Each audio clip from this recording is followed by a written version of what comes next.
დღეს ჩვენ უნდა წავიკითხოთ პავლე მოციქულის ეპისტოლე კორინთელთა მიმართ პირველი.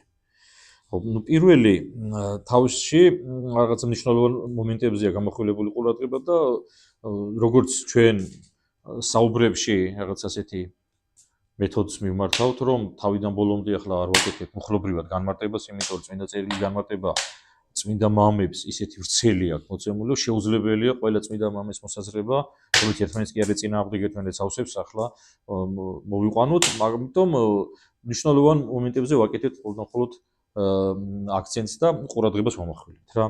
პირველი თავში საუბარია, ასე რომ დავყოთ ახლა პირობითად, პირველიდან მერვე მუხლის ჩათვლით, პავლე მოციქული აქებს ებრაელთა იმ მორწმუნე ადამიანების რწმენას, რომელიც კორინთში ცხოვრობდნენ, ეს იყვნენ ებრაელები თუ არა ებრაელები.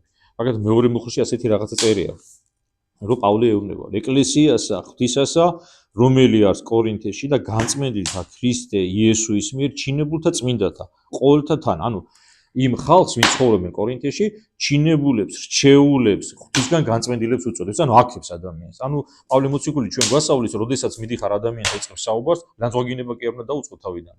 და მე არ უნდა დაუწყო თავიდან განსხვავება, ყველა ადამიანში უნდა დაინახო დადებითი რაღაცა და ყველა ადამიანშიც ნახავ. ნებისმიერ ადამიანს აქვს რაღაცა დადებითი მხარე.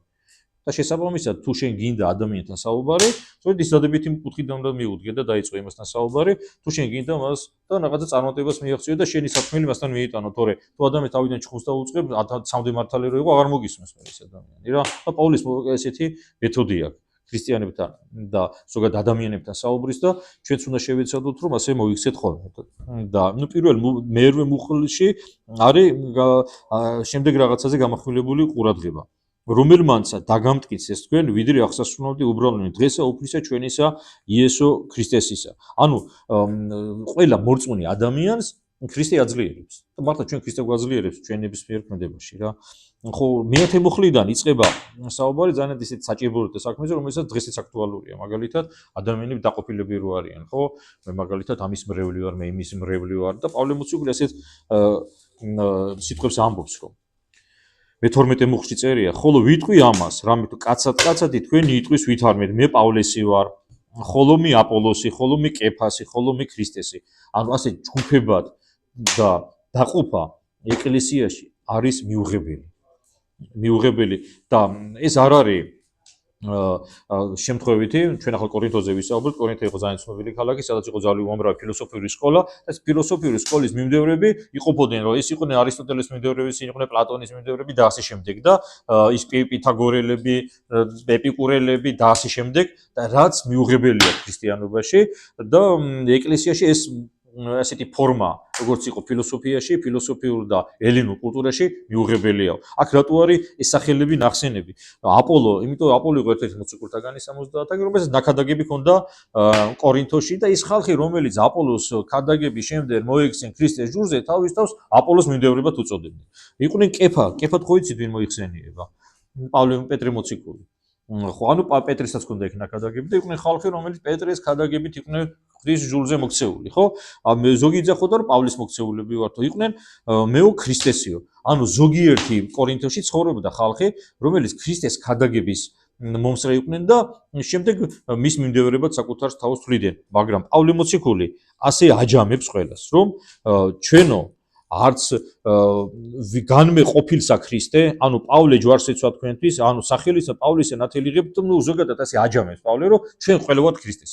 არ შეიძლება ასე დაყოფა. მოკეთ ამ გაფრთხილებას ასე აფრთხილებს კორინთელებს და სხვადასხვა პირველიდან მეოთხე თავში არის ადგილები, სადაც მოკლედ პავლე მოციქული მოუწოდებს ახალმოქცეულ ქრისტიანებს, რომ ასე დაჯგუფებებად დაყოფა არ შეიძლება და მიუღებელია ეკლესიაში, ხო?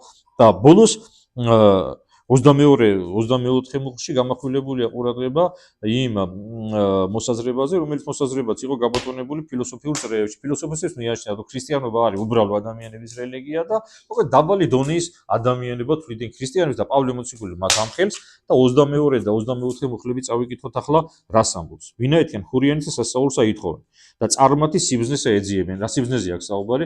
კაცობრიულ სიბზნეზე აქვს საუბარი, ხო?